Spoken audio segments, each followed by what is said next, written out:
अस्सलाम वालेकुम फ्रेंड आज हम रैशनल नंबर में प्लस माइनस है उसको आज हम किस तरीके से सॉल्व करते हैं आज ये देखेंगे। क्योंकि इस पे वीडियो बनानी पड़ गई क्योंकि हमें ये कंडीशन हमारी ये फर्स्ट ईयर सेकेंड ईयर में बहुत दफ़ा बनती है। फिर हम सॉल्व जो करते हैं बहुत जल्दी कर होते हैं, डायरेक्ट स्टेप में कर होते हैं। तो मैंने कहा एक वीडियो आप इस पे बना देता हूँ, क्या आप ये समझ लेंगे तो फिर मैं आपको अगर कभी भी इस कंडीशन में तो हमारा सवाल आया तो हम सॉल्व करते हैं, हमारी ये कंडीशन बनी तो आपको आसानी से समझ में आएगा हम किस तरीके से इसको सॉल्व करते हैं। सबसे पहले ये हमारे एक सवाल लिख लिए हमने, इजी है, कोई इतना मुश्किल नहीं है। अब इसको ये हमने सवाल दोबारा कॉपी किया उतारा, मतलब अब हम इसको किस तरीके से सॉल्व करेंगे। ये रैशनल नंबर है, इसके अंदर प्लस और माइनस आ रहा है, इसको ये आमने सामने तो हो नहीं सकता। इसका तरीका ये है कि पहले वाले को इसको इधर ये जाएगा मल्टीप्लाई होगा, ये उधर मल्टीप्लाई होगा और ये आपस में ये नीचे वाले आपस में होंगे। ये 2 इधर जा गया और ये 4 इधर चला गया इसके पास और ये 2 आपस में मल्टीप्लाई हो रहे हैं। ये 2 8 ज़ा 16 हो गए, 4 6 ज़ा 24 हो गए, 4 2 ज़ा 8 हो गए। सही, ये अभी हम ये चल रहा है, इसको हमने अभी छेड़ा नहीं। अब ये मल्टीप्लाई करने का 16 24 ये कितना होगा 40, ये हो गया हमारा 40 हो गया, 40 हो गया ये, और ये हमारे ऐसे ही चल रहा है। अब इसके में ये हमने ऐड करने का 40 आ गया। अब इसको भी यही करेंगे, ये इधर जाके मल्टीप्लाई होगा, ये इधर जाके मल्टीप्लाई होगा। अब ये इधर जाके होगा मल्टीप्लाई, जैसे 3 लिख लिया, 8 उधर जाके मल्टीप्लाई होगा और ये 8 3 आपस में मल्टीप्लाई होगा। ये आपस में मल्टीप्लाई हो गए, 40 को 3 से मल्टीप्लाई करेंगे 120 हो जाएगा, 120 आ जाएगा, ये 72 हो जाएगा। ये 28 3 था 24, ये आपस से तब सब्ट्रैक्ट करेंगे तो क्या हो जाएगा 48 हो जाएगा और ये 28 और ये 24 24 मल्टीप्लाई 4 48 2 के टेबल, मतलब इसका ये डबल है तो मतलब 2, ये हमारा 2 आंसर आ गया। ये हम एक इस तरीके से कर सकते हैं सॉल्व, और अब इसको 3 तरीके से हम सॉल्व कर सकते हैं। अब ये हमने पहले तरीके से किया है, हमारा 2 आंसर आ रहा है। यही क्वेश्चन आप देख लें, यही क्वेश्चन हमने दोबारा लिखा है। इसको अब हम दूसरे तरीके से करेंगे। किस तरीके से कर सकते हैं इसको दूसरे तरीके से, ये देखिए ये सवाल है जो कि यही सवाल था हमारा।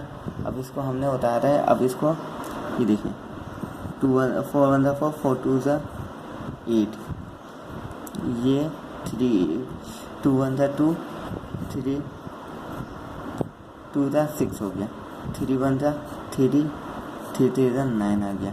ये हमने डिवाइड किया है, ये देखिए ये 2 आ गया, ये प्लस का 3 ये माइनस का 3 आ गया। 3 पॉजिटिव नेगेटिव तब सब्ट्रैक्ट होगा तो ये 0 आ जाएगा। सही, ये 2 आंसर आ गया। ये हमने इतना सॉल्व करने के बाद 2 आ रहा है, ये हमारा डायरी का आ गया। ये हमने डायरी की डिवाइड कर दिया, रैशनल नंबर डिवाइड हो रहे थे क्योंकि ये ऐसे नंबर नहीं था जो कि नहीं डिवाइड हो, कि हम इस तरीके से भी तो कर सकते थे। उस तरीके से करने की क्यों ज़रूरत पड़ी, क्योंकि ये देखें अब हमारा कोई सवाल कभी ऐसा आ जाए 3/2 नहीं डिवाइड कर सकते, 5 4 आ जाए, 1 3 आ जाए, और ये हम डिवाइड ही नहीं कर सकते। अब हम हर सवाल इस तरीके से नहीं कर सकते, इसी वजह से मैंने आपको ये तरीका इस्तेमाल करना सिखाया। ये तरीके से आप तकरीबन ये ज़्यादा तरीका इस्तेमाल होता है, थोड़ा लेंदी हो जाता है, मगर ये इतना करना नहीं पड़ता। ये आपको समझाने की वजह से इतना लंबा हो गया, नहीं तो ये आप डायरेक्ट भी कर सकते हैं। एक मतलब आपको कॉन्सेप्ट क्लियर होना चाहिए।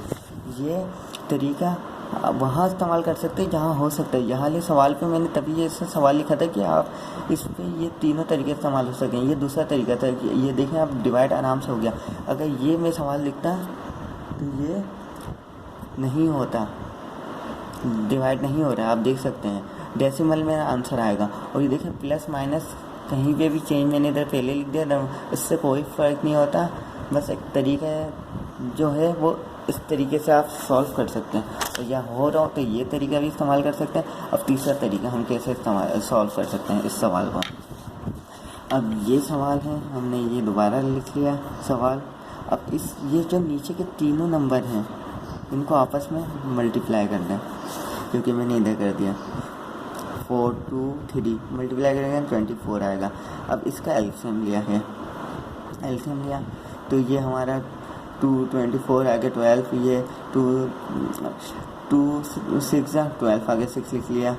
2 12 था 24 होगा, 2 6 12 आएगा, 2 3 था 6 आएगा, 3 3 था 1 आ गया। इसको हमने एलसीएम लिया है।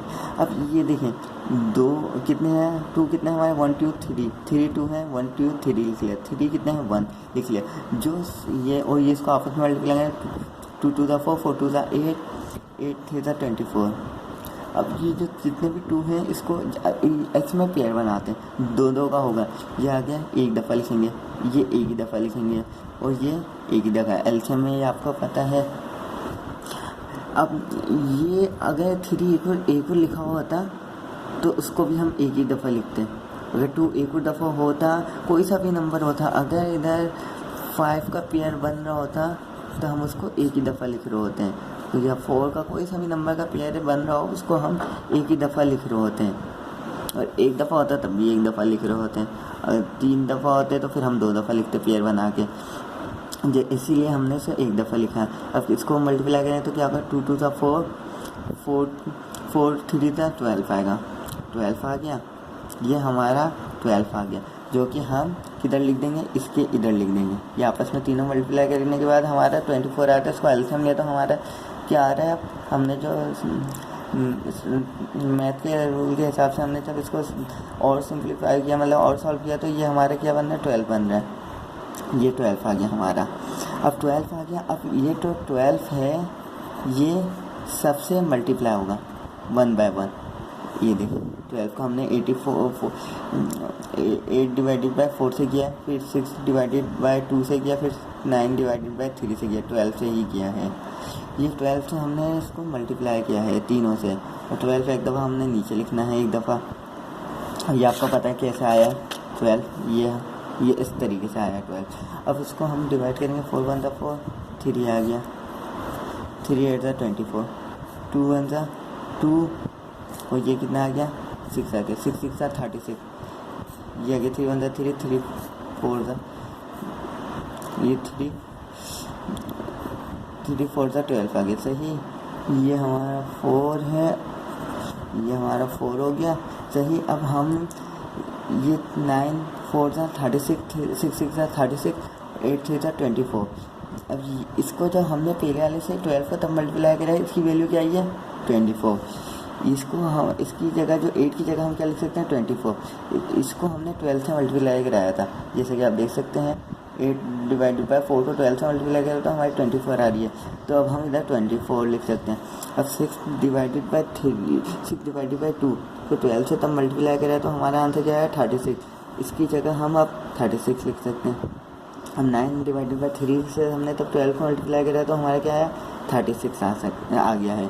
अब 36 आ गया, अब इसको और सिंप्लीफाई करते हैं, ये इससे माइनस हो जाएगा, माइनस हो जाएगा तो क्या आ जाएगा 24 डिवाइडेड बाय 12 आएगा, और ये 12 1 था 12, 12 2 था 24, ये आंसर 2 आ गया। देखिए तीनों के आंसर हमारे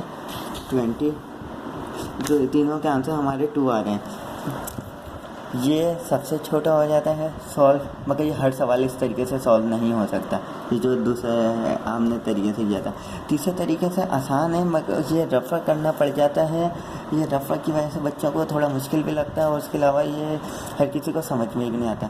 मगर ये जो सवाल है पहले दफ़ा, ये जो पहले जो हमने किया, ये आसान तरीका है, ज़्यादातर बच्चे यही कर रहे होते हैं, और इसको आप शॉर्ट भी कर सकते हैं। लेंदी हो गया, मगर ये इतना कर नहीं सकता। बड़ी क्लास में आ गए, फर्स्ट ईयर सेकेंड ईयर में तब इस्तेमाल करेंगे तो आप ये इतना लंबा नहीं करते। अब 3 4 में होते तो बच्चों को तब करा रहे होते हैं, आप ये डायरेक्ट भी कर सकते हैं। जिस तरीके से मैं आपको समझाता हूँ डायरेक्ट कर रहा होता हूँ, और अब मैं आपको कैलकुलेटर में वैल्यू डालता हूँ तो हमारा आंसर 2 ही आएगा। जैसे कि देख सकते हैं हमने सवाल ताड़ लिया है कैलकुलेटर में। अब कैलकुलेटर में सवाल ताड़ने के बाद हमारा आंसर क्या आ रहा है 2 आ रहा है। हमने आज एक सवाल को 3 तरीके से सॉल्व करना सीखा है। प्लस माइनस कहीं पे भी आ जाए उससे कोई नहीं हमें फ़र्क पड़ेगा, नंबर कोई सा भी चेंज हो जाए हमारे को उसमें कोई फ़र्क नहीं पड़ेगा, मगर बस हमें तरीका आना चाहिए। 3 तरीके से आज मैंने आपको एक सवाल करना सिखाया है। आज के लिए इतना ही। अल्लाह हाफिज़।